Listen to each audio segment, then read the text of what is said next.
This is Jimmy Burns from Malvern, Ohio, and you're listening to Barbecue Central. Start the game! Let's go! We'll do it live. Okay. Well, do it live! I'll write it and we'll do it live! So to get that perfect barbecue, you use wood. Are you sure it's safe? Whatever. We put the lighter fluid on, strike the match, and... Oh! Should we call the fire department? That might be a good idea.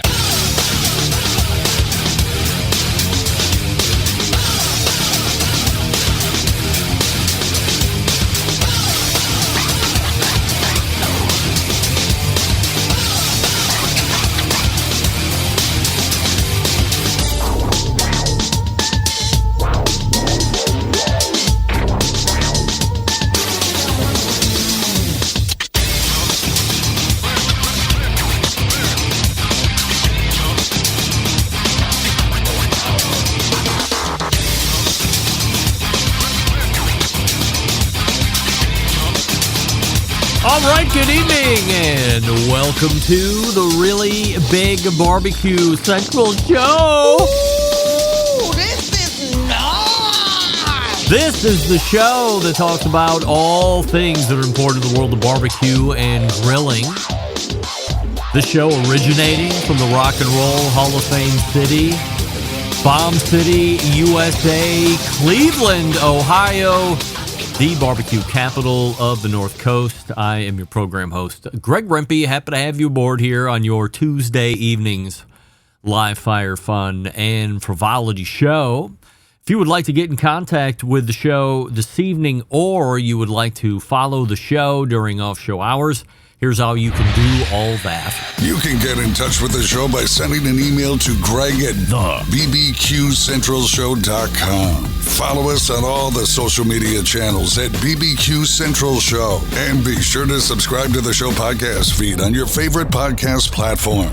Anything else you want to find out about the show can be found at the main website, thebbqcentralshow.com. And here's what's happening in case you get the newsletter coming up in about 12 minutes from now. He is a longtime supporter of the show. He is a captain of industry and business and running one of the most well-respected and well-acknowledged name brands in now both the offset and the pellet cooker industry manufacturing business. Ryan Zaboral joining us on the show. From Pits and Spits, pitsandspits.com. That's the double T on the pits and the spits. Let me change the spelling of that. So we will be talking about, twofold, I guess. In one form, it will be getting a business update. Sorry. And then we will be talking about a new announcement or new upgrade to the controller on some of those pellet cookers. So Ryan Zaboral out of the box, and then following up with that with huge news, our pal Steve Ray from Owl's Nest Barbecue. I'll leave it up to your imagination what Steve and I will be talking about. If you're a fan of the show over recent months and year, you know what we've talked about a lot, and it's not barbecue related, I can tell you that. So you may or may not know. A lot of you thought you were the first to let me know of the breaking news. No, not Barbecue Central Show breaking news. But a lot of you were thinking you were the first to break news to me about what Steve and I will be talking about. And I'm not here to be the wet blanket on everybody's good time. But let me say this. When people were feverishly emailing me Thursday, Friday, Saturday, Sunday, even on Monday, Steve Ray and I already had our fingers on the pulse of this story a week before anybody even sent email or DM or text number one to your humble host. So Steve and I continuing to follow things before anybody else knows about it. doing our journalistic due diligence and not quickly reporting stuff that we can't confirm. But needless to say, we knew all about what was going on. So don't worry. But we'll cover it 35 past the first hour. That'll bring a close to the first hour. Then we'll move to the second hour where we will have a first-time guest and the runner of one of the most prolific barbecue restaurants, not only in the state of North Carolina, but indeed the country, Chris Prieto of Prime Barbecue. And there's something I'm going to mention right off the rip as we get into the intro of Chris in the second hour, as we were sound checking yesterday. And he just casually mentioned it like halfway through the sound check. About brought me to the floor with what he told me as it relates to this show. I'm going to leave it there. Let it marinate. Let it dry brine for an hour and change. Then we'll get back to it. 10:35. It is a quarterly visit from Texas Monthly's barbecue editor and my good pal and Buckeye, even though he doesn't like to ever admit it, Daniel Vaughn. I don't know if you've heard or not, but about 3 weeks ago, the latest edition of Texas Monthly's Top 50 or 50 Best, or These Are the 50 You Want to Hit If You're in Texas barbecue list was released. They do it every 4 or 5 years or whatever it is. And we'll talk about generally the top 50. We'll do a very brief recap on how it all comes together because we're gaining new audience and new listeners all the time. So a lot of you might not even know how it's actually structured, other than knowing that you want to be on it. And then, of course, we'll dive into the top 10 and talk intimately about who number one is, that being Ernest Cervantes and, Dave Kirkland? Is it Strickland or I think it's Kirkland? Down at Burnt Bean Barbecue Company in Seguin, Texas. From all accounts, well-deserved, well-rewarded, well-earned, as I just said. But we'll talk to Daniel about how Ernest and Burnt Bean comes up to punk a Goldies and rebuffing them from a back-to-back number one. I don't know how many back-to-back number ones there's actually ever been. I know there's been number one, some time off. The restaurant comes back to number one prominence again, but all things to be answered here during Daniel's segment. And again, that's 35 past the second hour. And then we'll call it a wrap. So that's how the show is laying out here tonight. Ryan Zboril, Steve Ray, first hour, Chris Prieto, and Daniel Vaughn in the second hour. Don't forget, you can follow me socially, Instagram, Twitter, TikTok, Snapchat, LinkedIn, all at the handle at BBQ Central Show. Of course, we say good evening to all of you watching tonight through one of our video streaming platforms. You can go to facebook.com/BBQ Central Show, or you can go to youtube.com/@BBQ Central Show. And we do have a new YouTube poll question of the week that we're asking everybody, including all guests. And the question is this: is banana pudding the best barbecue side? And currently 56% of you are saying no. If you were a watcher of the show last week, where the question is being spawned from, you would know that I am disagreeing with 56% of you. Banana pudding, easily the best barbecue side. Not even close as far as what's a better barbecue dessert. Nothing is a better barbecue dessert. Everything else boat raced second, third, fourth, fifth, you name it. Banana pudding, easily the ultimate barbecue dessert. But I am putting it in there with barbecue sides as well. Crack's Country Cooking, F that banana. Sorry. You and Sam the Cooking Guy, Crack, have the same outlook on banana pudding.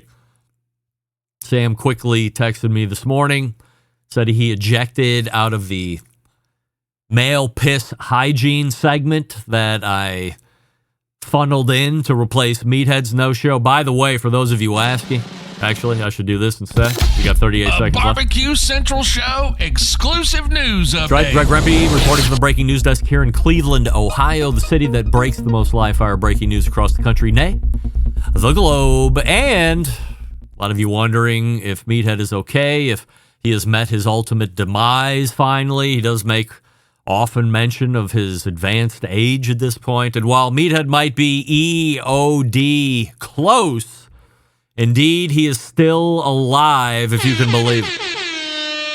I'm not going to get into his health. That is his business. Maybe we talk about that in next time he's on, 3 months' time from now. But he is doing much better. He was in the hospital. He was fighting some health issues that, again, I'm not talking about because it's not my health issues to talk about or not talk about. But he's doing much better now and has assured me that he will do his level best to meet us in, I guess, what would be October? Where we might be able to talk about this book in 3 months' time. Maybe at that point, there'll have been enough time in the sales process to see if it's a New York Times bestseller like his first book won. Time will tell. All right, look, if you're serious about your grilling game, then by all means, you need to check out the latest from Pits and Spits. We'll start it off by talking about the Pits and Spits griddle. A gas griddle combining the power of a traditional grill with the versatility of a flat-top griddle. Engineered with precision, crafted from top-quality materials, this versatile griddle set to revolutionize your outdoor cooking experience. Constructed of 304 marine-grade stainless steel and a fully welded design, the griddle comes with 4 burners to accurately manage your heat zones and gets blistering hot with 80,000 BTUs. Made with the Pits and Spits signature quality, this griddle designed to last for generations. Your grandkids will fight over it. That's what that means.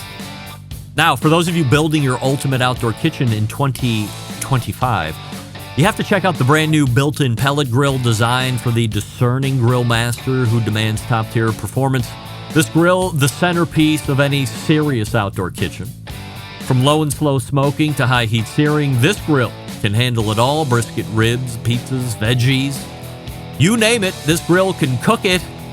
And with the Pits and Spits legendary craftsmanship, you can be confident it's built to last with stainless steel construction and a design that's as reliable as it is versatile. So if you're ready to take your cooking game to the next level, head on over to the website, pitsandspits.com/BBQ Central. That's pitsandspits.com/BBQ Central. Then, as you're checking out, use promo code BBQ Central for a free spice pack with orders over $500 or more. Once again, pitsandspits.com. That's all spelled out with the Pits and Spits. PITTSANDSPITTS, the double T.com/BBQ Central. And then promo code BBQ Central for a free spice pack with orders over $500 or more. He's not in the box yet, but my fingers are crossed for a Ryan Zaboral right after this. Stick around. We'll be right back. You're listening to the Barbecue Central Show.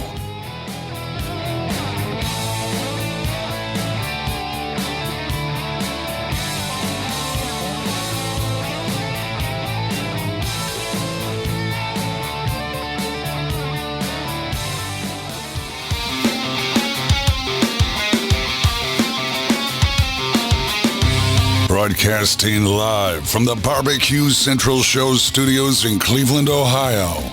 You're listening to the Barbecue Central Show. Once again, here's your host, Greg Rempe.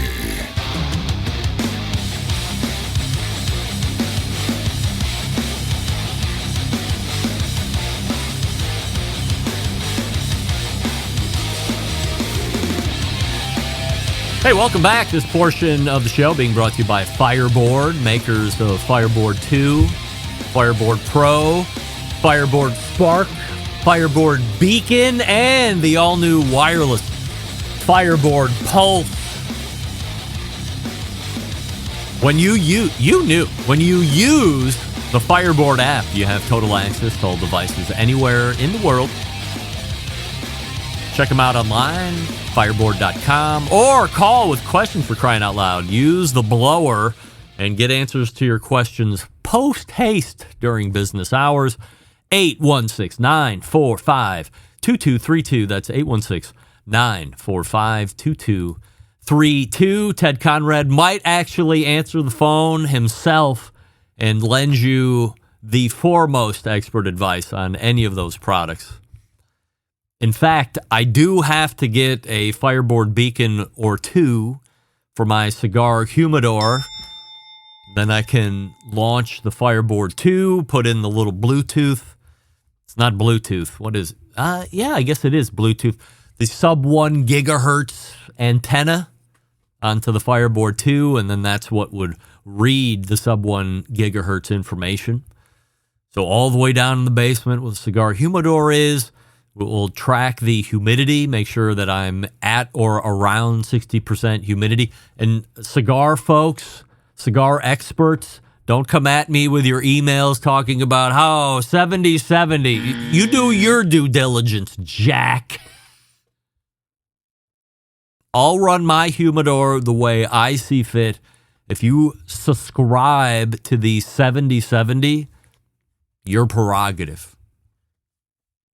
I'm going to go out on a limb and say that my cigars, all of them, will burn way better and smoke way better than your 70% humidity cigar. But if that's what you want to do, you go ahead. And if you have me over to your house and you want to have a cigar and you're running your humidor at 70% and you tell me, I won't say anything at all. I'll be happy to take your cigar and hopefully smoke it, although it'll probably be over-humidified. But I won't call you out or say you're wrong, just like there's no reason to send me emails saying that my humidor at 60% is way too low. You don't worry about it. Save the email. We can be friends even though we disagree, and we'll move on from there. So that's what I have to get from my guy, Ted Conrad, over at Pits and Spits, the Fireboard beacon. Plus, connectivity is close to a mile. I think it goes through cinder block and all that fun stuff. Enough of that. Hey, my first guest tonight manufactures some of the best offset pits, pellet smokers, charcoal grills, now griddles, and other live fire products available in the market today. I am happy to welcome back our pal Ryan Zaboro from Pits and Spits. Ryan, I mean, you got to get on the computer hours in advance to be a guest on the really big show. This is no time for dicking around. You're telling me my 2-year-old had different plans, unfortunately. Understandable. So we have a YouTube poll question of the week that we're asking everybody, including all guests, which is simply this: is banana pudding the best barbecue side? Yes or no? A side versus a dessert? I'm going with side tonight. Then I say no. I don't think it's a side. I think it's a dessert. 64% of the YouTube voting public. And by the way, not more than 4 minutes ago, it was a dead even 50-50, but it is now tilted 64% are agreeing with Ryan, saying no, that banana pudding is not the best barbecue side.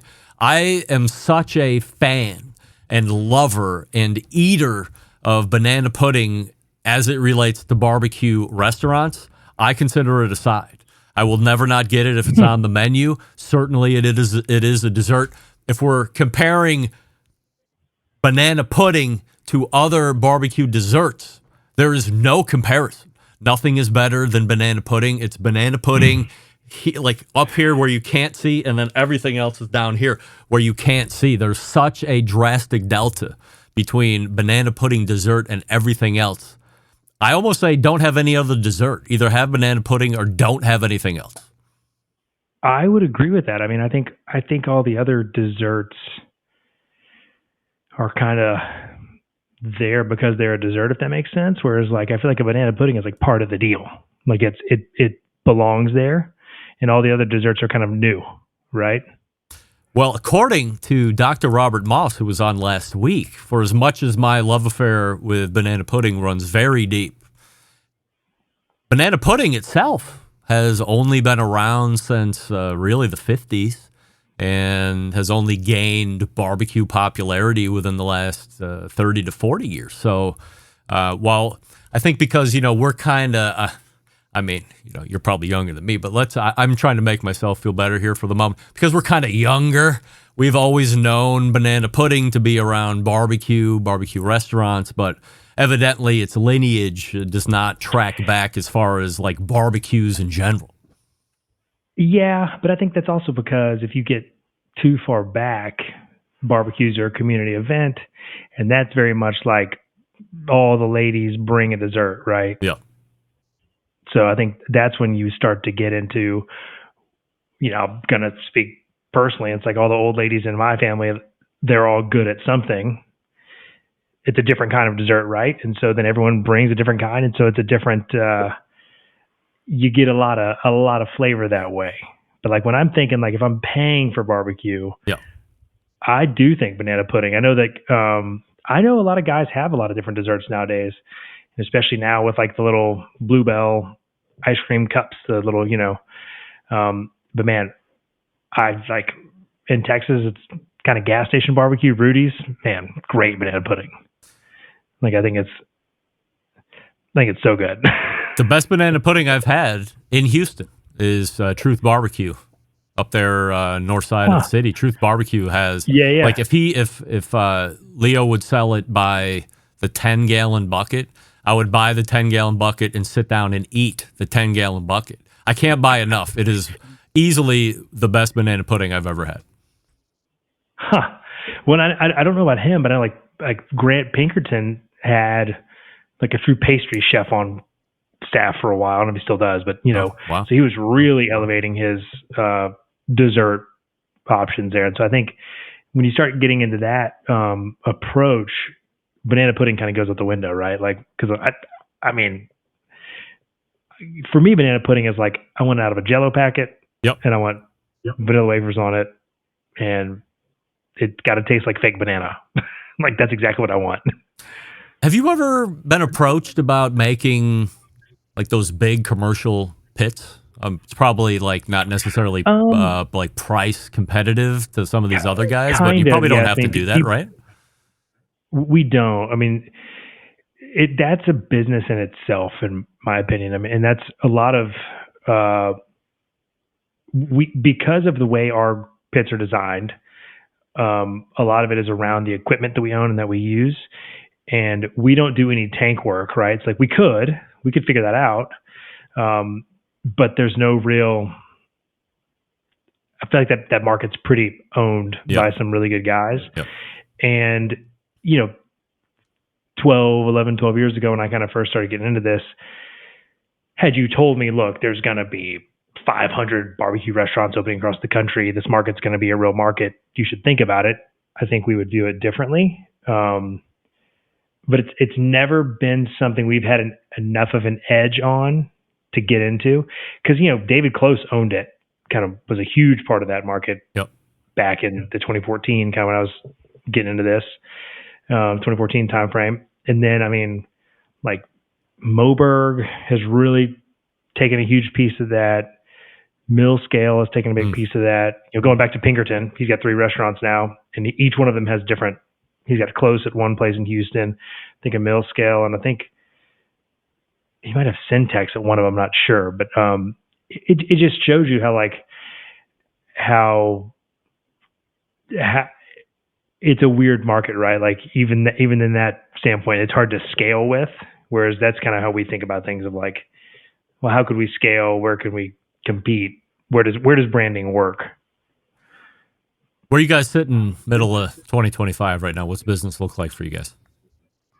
Man, so things have started to feel a little bit better the past, call it 60 days. This year's there was like a drastic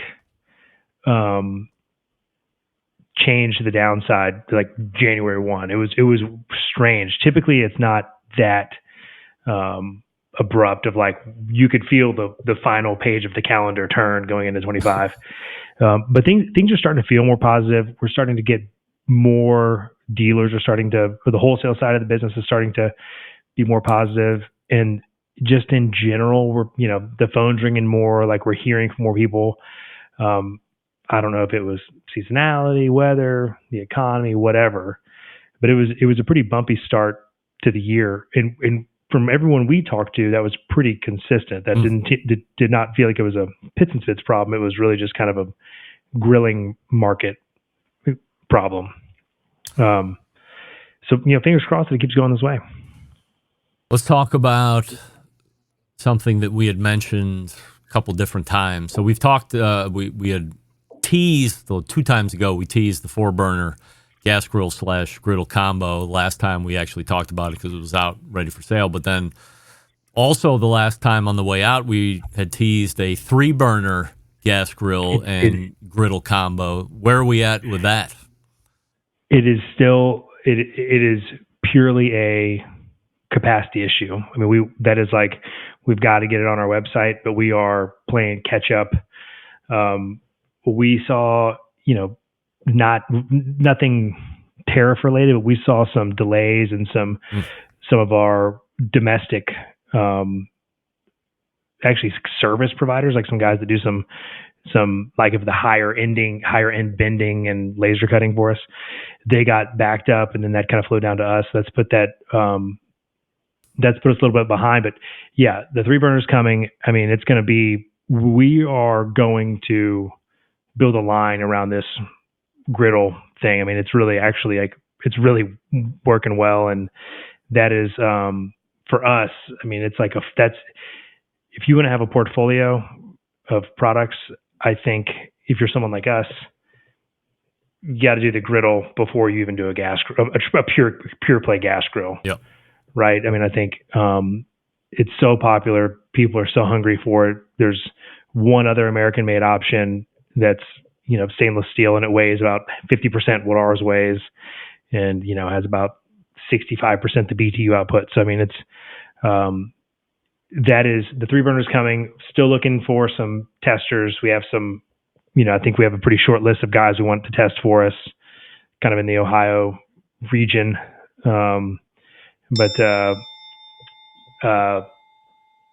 that's coming down the pipe, and that's going to be it's already middle of June, so I'll say an early fall thing for us. Do you think the gas griddle phenomenon is something that, like, have we hit the crescendo and you feel like this is where the market is, or do you feel like we're still at the run up? I think it's crescendoing, I guess, if it's we don't say. I mean, I think there's still a ton of room to run on it. Oh, wow. I think that there is a lot of people don't.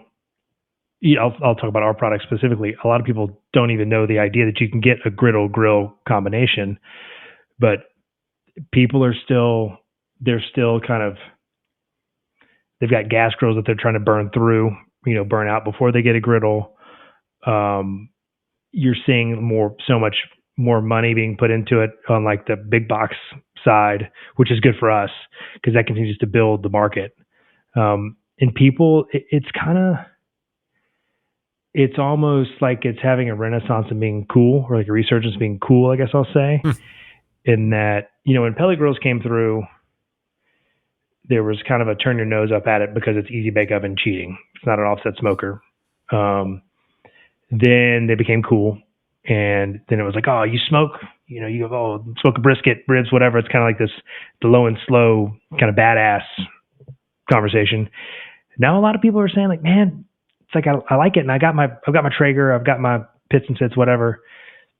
But sometimes I just want hot and fast. I just want to grill chicken. I just want to, they want that specialist tool in their arsenal. Yep. And the cool thing is that you no longer have to have 4 pieces to get all this done, right? I mean, you can have a pellet grill that can smoke, that can barbecue, that could bake, whatever, down from 160 up to 600, whatever you want. But then you can have your hot and fast griddle grill combo. So you're getting what used to take 4 pieces of equipment into 2, right? So you're saving a lot of real estate in the backyard. But yeah, so I'm really bullish on it. So the thing I wanted to talk about here this evening from a news standpoint is recently I'd seen some social media posts about a new, like, fully interactive touchscreen for, which I'm assuming is for the pellet cookers. So give us a little deep dive into that. And I guess Why did it take so long to get here? Well, so we've been working on this. I think the first iteration was maybe 5 or 6 years ago. And Wow. a lot of it, but you have to keep in mind, right? So at that time, we're talking touchscreen, black and white, and it's like almost looks like your Kindle type technology. And what would happen was that, so Roanoke makes our controllers.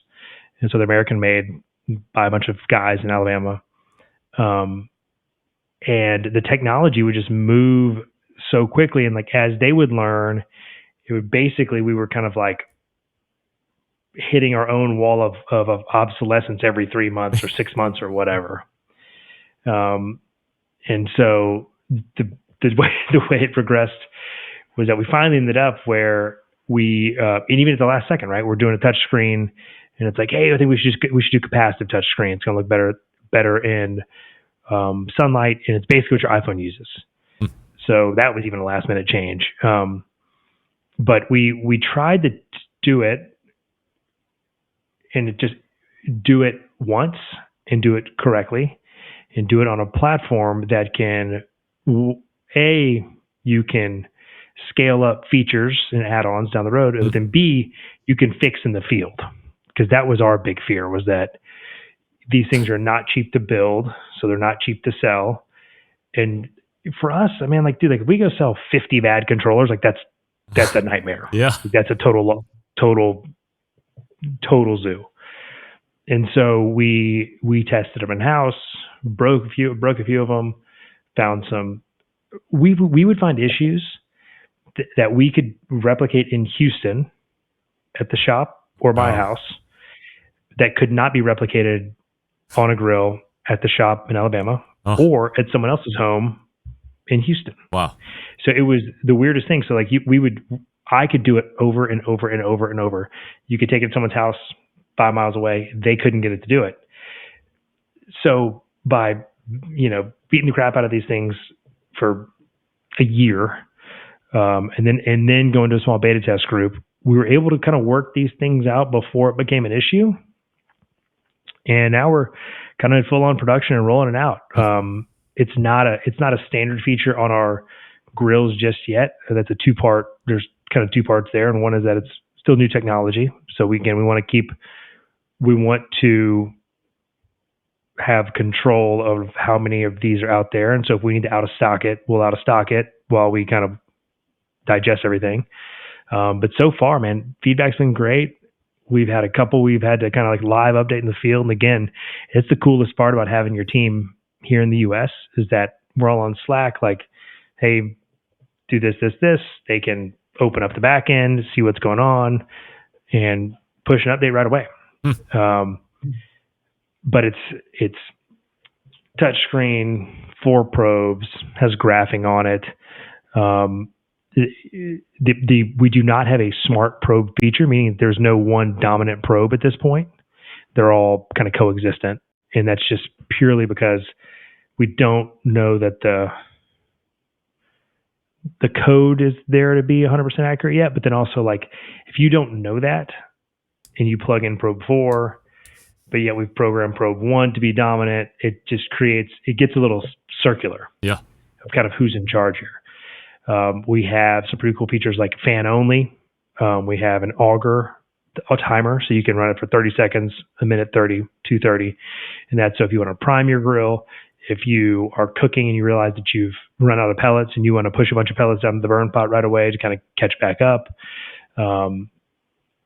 We have, you can actually go see what Wi-Fi signals your controller itself is picking up, so you can connect it that way, or you can connect to your phone, of course.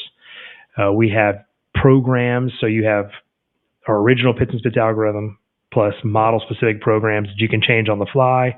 You can actually go into the app and program your cook to change between those programs throughout the cook if you want. Yep. And you would do that if you wanted to have a 4-hour period at the beginning where you want more smoke, and then you want to say, look, I'm not worried about smoke anymore. I want steady temperatures. I want it to go switch automatically back to my most consistent program. Yep. And then we have things like we have a hard port on the back that for right now we're still working it out, but you can add lights to it. So if you wanted to have like running lights on your grill, like an LED strip, Yeah. so they track, they change colors, all this stuff. Wow. We're working on how to mount those, and there's some wiring concerns. But what's cool about that is that port can be changed if we want to change it later to a weighted pellet sensor to tell you how many pellets are in your hopper. Or we're kind of looking at some vibration equipment that can go onto your hopper that shakes every 30 or 60 minutes to make sure that your pellets don't build up on the sides and that they fall down, that they funnel in. Yep. We also have an extra RTD port on the back that you could, in theory, switch between the two physically interchangeably. But if we get to the point where we say, look, we're going to put 2 RTDs in our pellet grill and tune it accordingly, we can do that. So, yeah, we wanted to release it one time and release it correctly so that we have the platform ready for the next 5 years. Wow. And if I'm buying a pellet grill, is this something I would take as an add-on at this point and then hope I can get it? Well, it is an add-on, so you would get it, but Okay. it is not we are right now projecting it to become standard January of 26. Yeah.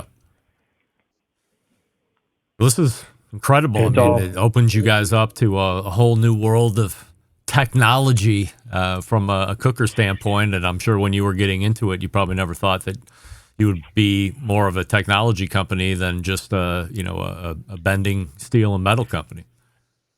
Man, I remember when we started this trying to figure out, like, where do you buy a controller from? Like, we were calling Ortec. And those guys didn't care. Yeah, I bet. But yeah, I mean, it's a huge leap for us. But like I said, we love working with the Roanoke guys. They make it really fun. They've got a dedicated guy on staff that, runs the app for us and can do updates. And they're super helpful, and they're not scared to like get their hands dirty and talk to. We have a lot of like IT customers, and if they got to talk to those guys directly, they'll do it. But they're really helpful. And I mean, I'm already thinking of like how, and I don't know the answer to this, so this is probably 2 or 3 years down the road. But like, well, how does this integrate? We have the opportunity to start working with some wireless meat probes that are American made. So how do we integrate that?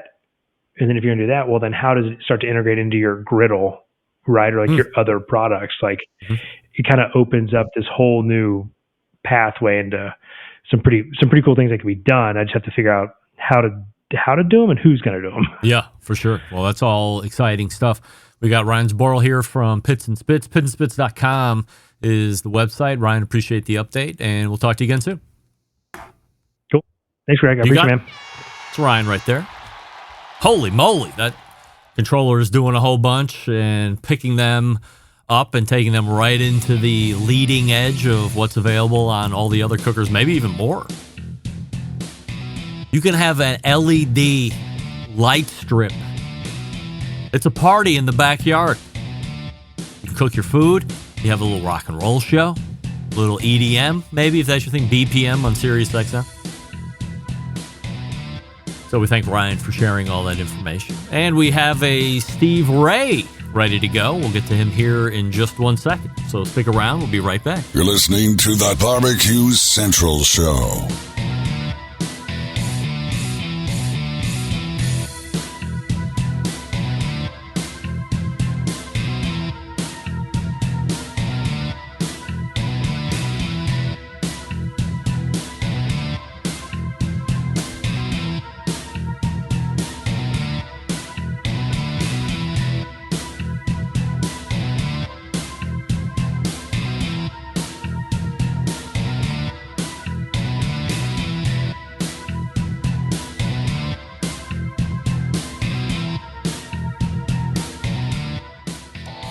Howard Stern, Jim Rome, Dan Patrick, and Greg Rempe. The Mountain Rushmore of talk show entertainment. Now, let's get back to the Barbecue Central Show. And we thank Ryan Zaboro for joining us last segment over at Pits and Spits. This portion of the show being brought to you by Pit Barrel Cooker. Most unbelievable outdoor cooking device on the planet. Available in 3 sizes. A host of accessories to complete the Pit Barrel cooking experience. Doesn't matter if you're a beginner or professional. It's a cooker you want to add to the arsenal. Visit pitbarrelcooker.com and tell them Barbecue Central Show sent you. My next guest tonight is a Barbecue Central Show's guest Hall of Famer. He owns and operates Owl's Nest Barbecue Supply and also owns the historic Steve Ray's Midnight Oil in Ooltewah, Tennessee, because I know how to say it. We welcome back our pal Steve Ray to the show. Steve, how are you, buddy? Good job. Oh, no. What am I looking at? You're looking at a picture of Pete. Ladies and gentlemen, it's Pete. It's Pete. Thank God. Hey, Pete. Picked up the wrong camera. Hey, Pete. It picked up the wrong nice. camera. Wow. That's all right. Well, we can hear funny. you. That's Well, all that that's okay. matters. We can hear you. Okay, that's all that matters. Yeah, Hear that's you. all that matters. We'll look at Jimmy and we'll talk to Steve. All right. So before we get going here, Steve, we have a YouTube poll question of the week that we're asking everybody, and it's simply this: is banana pudding the best barbecue side? Yes or no? No. Oh, wait, that's the wrong. 62% of the YouTube voting public is agreeing with you, Steve, saying no. I will disagree and say that it is the best barbecue side because banana pudding is the best thing ever in all barbecue restaurants pie, or baked anything. beans. No, nothing. I mean, there's nothing even close. Apple pie, even the best apple pie is run of the mill. Did you say baked beans? Apple pie baked beans. Apple Have you ever had pie those? baked? No. Oh, they're easy. Like, do you You just get dump an two apple big, pie into baked beans? No, you get 2 big cans of your favorite baked beans, and you put a can of apple pie filler in it, and then you cook them, and then you sprinkle some of David Bosca's bean magic dust he has. It's delicious. Bean It's delicious. magic dust? Mm-hmm. That's really a thing? Sure does. Dave's got. Yeah, he's got 3 flavors: Oh, smokehouse, bourbon, and old country, or something like that. I've never heard of Comes in a pouch. bean dust magic before. That's all right. Well, good. All right. Well, That's not what it's called. we'll agree. but It's not? it's not bean dust magic or magic dust, but it's something I forget. Baked bean. I don't know. I stare at them 8 hours a day. You'd think I'd know, wouldn't you? Yes, this is not very good salesmanship. It's me like saying, well, I mean, a tire's a tire, whatever. So, Well, I am a terrible salesman. I'm an order taker. that's all right. We have only one thing to talk about tonight, Steve, and everybody thought they were Johnny on the spot late last week. And as recently as around lunchtime this morning, with longest running embedded correspondent of the show from Texas, Doug Scheiding, telling me what?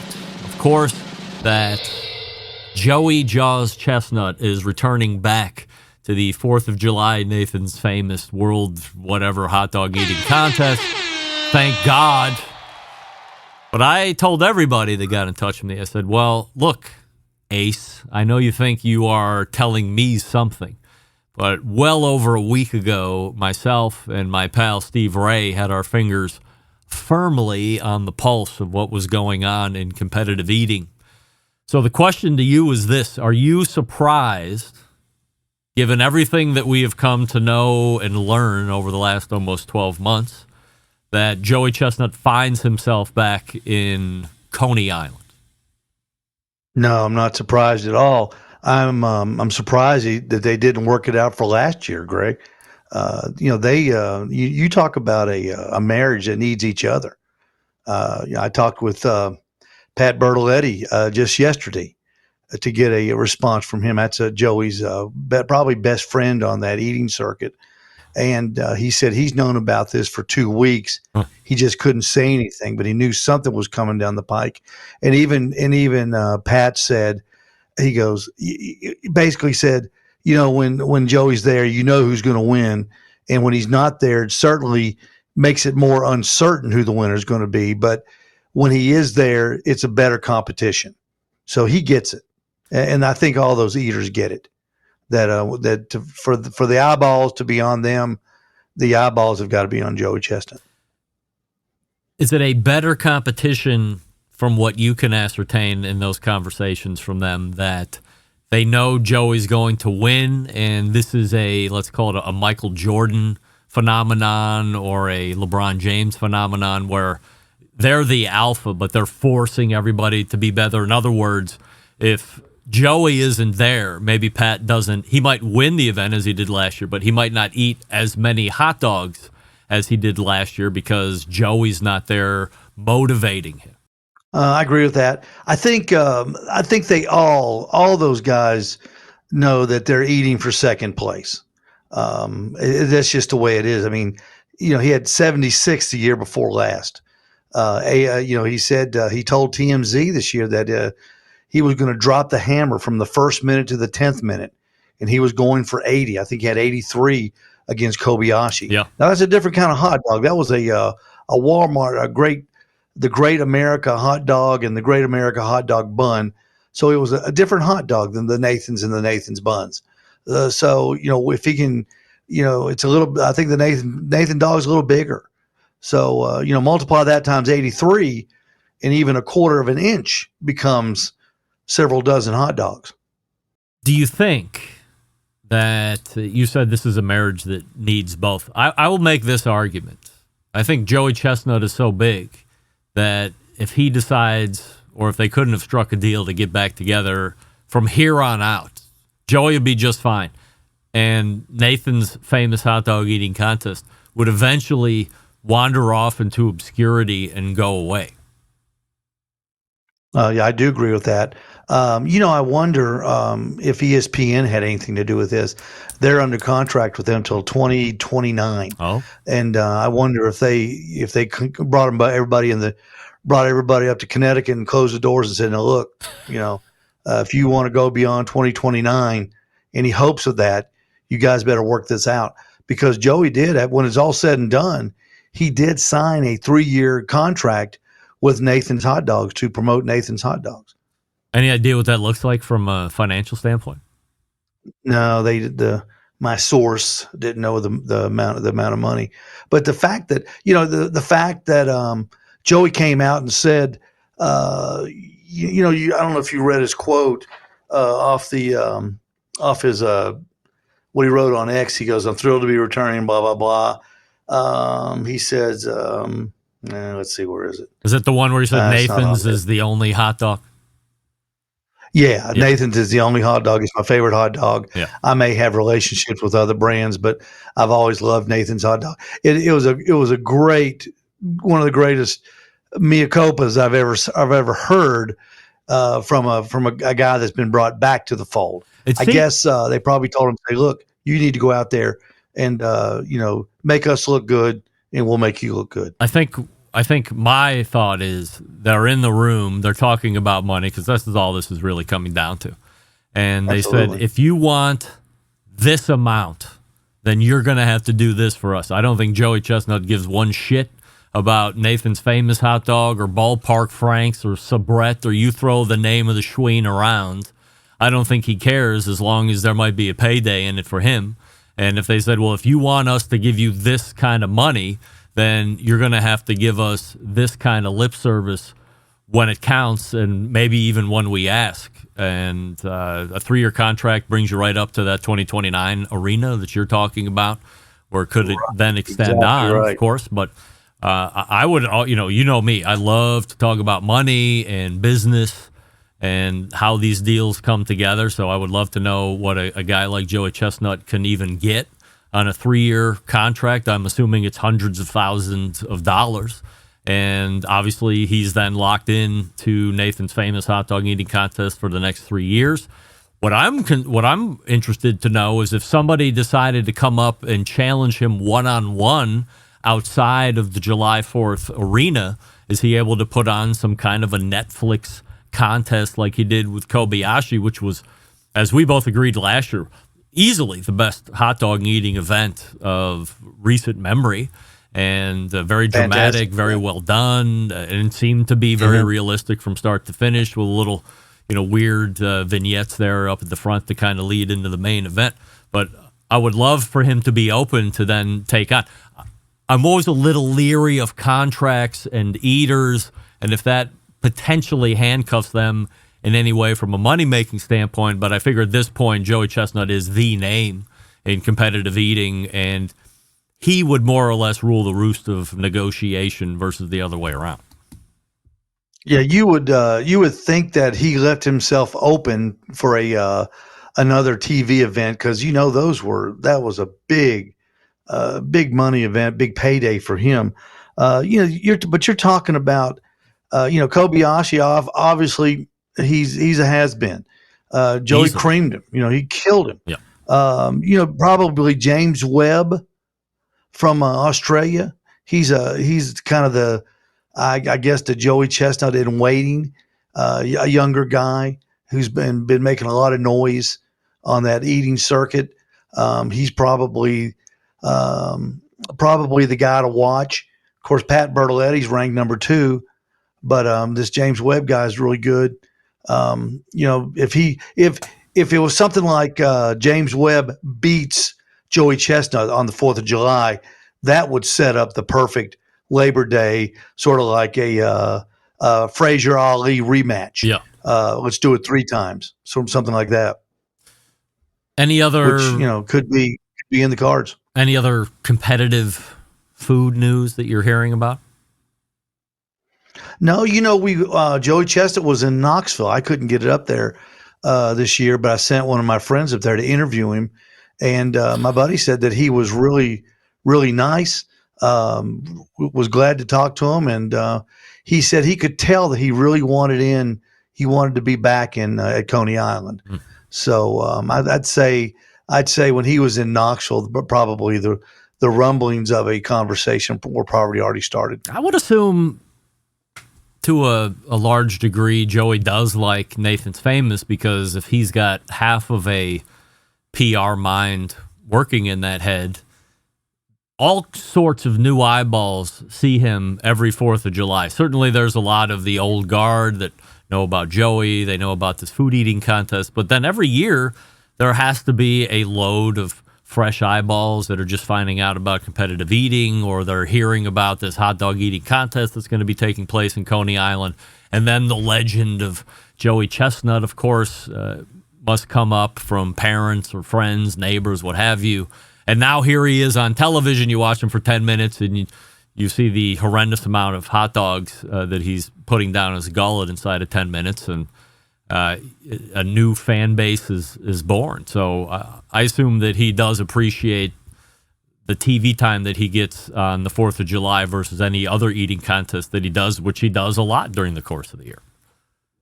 Yeah, and you get a guy like James Webb, he might get some eyeballs from Australia, as Kobayashi does from Japan. Nathan's is a funny company. It's not the Smithfield makes the hot dogs for them, but they don't own the company. And their stock is trading. I'm going to go a little Wes Rucker on you, or Wes from Cookout News on you. Nathan's Hot Dogs is trading at about $111 a share. It doubled since last year, and it's gone up $11 a share in the last 6 weeks. And they just announced trading over $100 a share, $111 a share, and it doubled from this time last year to this time last year. It was at $50. Wow! So it's doubled, and they just announced a 50-cent a share dividend. So and it went up about 48 cents today. I watched it, so I was thinking I was wondering if it was going to get a bump from this news. It didn't really get a bump. But it's a strong company, and the Yahoo Finance has got a buy on it too. They're expected to go to 130. So I mean that's pretty good for a hot dog company. Yeah, Nathan's. Yeah. What's so Go ahead. No, I was just going to say, they get a kick. They get. Every 4th of July, every year they get an hour of advertising that you just can't, you can't beat it. Everybody's got those stupid hats on. They got the shirts on. And George Shea, it was funny. This time last year, just a little bit before this time, I was watching the show, and I had George Shea scheduled to be on my show the next week. Yep. And then your question on YouTube was, "Are you surprised Joey Chestnut has been banned?" And I said, "What?" I hadn't heard that yet. So I ran to the computer and looked. I went, "Holy crap!" And then the next morning, I called George Shea back at Major League Eating, and the secretary goes, "He won't be on the show. Sorry." I mean, just blew me off. And because George Shea is the guy that wears the straw hat. Yeah. He's one of the best. He's one of the best hucksters in the business. His introductions are legendary. And you just wait till this 4th of July. Joey they'll be bringing him in on the Hebrew sled. I guarantee you. Yeah, no doubt about it. What's moving good in the stores here as we're getting into the teeth of summer? I was really afraid for Green Mountain Grills right now, but man, they are moving good. We sold one Saturday, got more in, and doing a lot better than I thought it was going to do. Greg, I thought the price controls were going to really affect it, so I jumped in and bought a bunch before the increase. Then I found out that the increase wasn't much at all, which was good. Yeah. And people are still. It seems like there's a new round. The charcoal grills are really getting a lot of noise. Napoleon, I've got their kettle there. People going back to charcoal. Yep. And I showed you pictures. You saw who in the Arby's commercial. You saw whose smoker that was. Yeah, Aaron Franklin's barbecue pit right there in the back. I couldn't believe it. So I think charcoal's the next big thing. I hope it is. I like cooking on it. Do you think the ranch kettle is going to have a moment? I've never even seen a ranch kettle. Is it that they still make it? Yeah, I guess. Do they still make? I've never. Yeah, sure. That's so big. I mean, a kettle. I mean, who could control a kettle that big? Tuffy Stone has some videos out of I'm going to call it Baby Blue. It was made maybe special for him, or maybe it was a color that they used to do regularly, and now it's special edition. Whatever the case is, he's got a brand new Baby Blue ranch kettle, and he said it's his favorite. The guy I'm having on at 10:14 tonight, Chris Prieto at Prime Barbecue in North Carolina, says that's his favorite cooker is the ranch kettle, and he cooks on it all the time at home. I mean, you can feed an army on it. I went to Donnie Bray's barbecue school with Chris. He's a nice guy. Oh yeah, he's a real nice guy. Yeah, I sure did. So I met him. Is right. It wasn't too long after he was on Barbecue Pitmasters. He was a real nice kid. Nice kid. Yeah, he's got a lot of barbecue history and knowledge. So great to see him succeeding on the restaurant side of things. I'd like to see a ranch kettle. How much? They're pretty expensive though, aren't they? Oh, for a kettle cooker, yeah, of course, hundreds of dollars, if not $1,000. Yeah, but it might again, be fun to kind of you can cook. One. John Solberg says one of his favorite things to cook on. Well, with Blackstone and Weber joining forces, I'm a Blackstone dealer now, and we're real excited about that. Maybe the Webers will be available to us. Who knows? Yeah, we'll see. How cool would that be? You can be the Ooltewah ranch kettle dealer that nobody else can seem to land. So let's keep our fingers crossed for that. Steve Ray joining us here on the show, talking about Joey Chestnut getting his way back into the 4th of July, Nathan's famous hot dog eating contest. Steve, always appreciate the time, and we will talk to you again soon. All right, tell Pete goodbye. I will. Bye, Pete. Thanks for sitting in Steve's visual absence, but Steve was ever present there in his audio ability, so we certainly appreciate that. Pete, what a character. Hey, Primo Grills are great and awesome, and everybody should have one. And if you don't have one, what are you waiting for? Go to a dealer near you, because they're only sold through dealers. The ceramic benefits that you love. Fuel efficient, got a lot of accessories. I just love using mine. Use it with the heat deflectors, use it without the heat deflectors, use it with the Fireboard draft fan, use it without the Fireboard draft fan. Doesn't matter. Very easy to lock in on temperature, very easy to negotiate up or down. It's all fun stuff. PrimoGrill.com is the place to go. Stop these because I'm going to run out of time in the first hour. Thought I was being cute, Steve, but not cute enough. So visit the website, primogrill.com. Follow them on Facebook. Follow them on Instagram as well. We'll be back to wrap out the first hour right after this. Stick around. Be right back.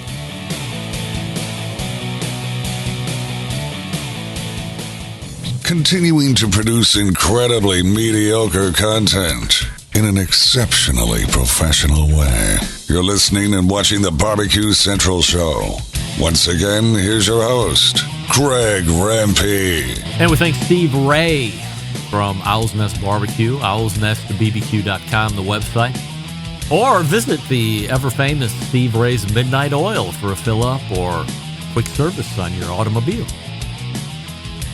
Have them check your buddy bearings on your competition trailers. Why not? We did a segment on that years ago. One of the most downloaded segments of my show ever. Competition trailer tire maintenance and axle maintenance, of course. Good old Steve Ray. All right, that brings a close to the first hour. If you missed it, don't worry, we are recording. Our first hour tomorrow, Wednesday, and second hour will be on Thursday. You're listening and watching the Barbecue Central Show right here on the Barbecue Central Network. Stick around. We'll be right back.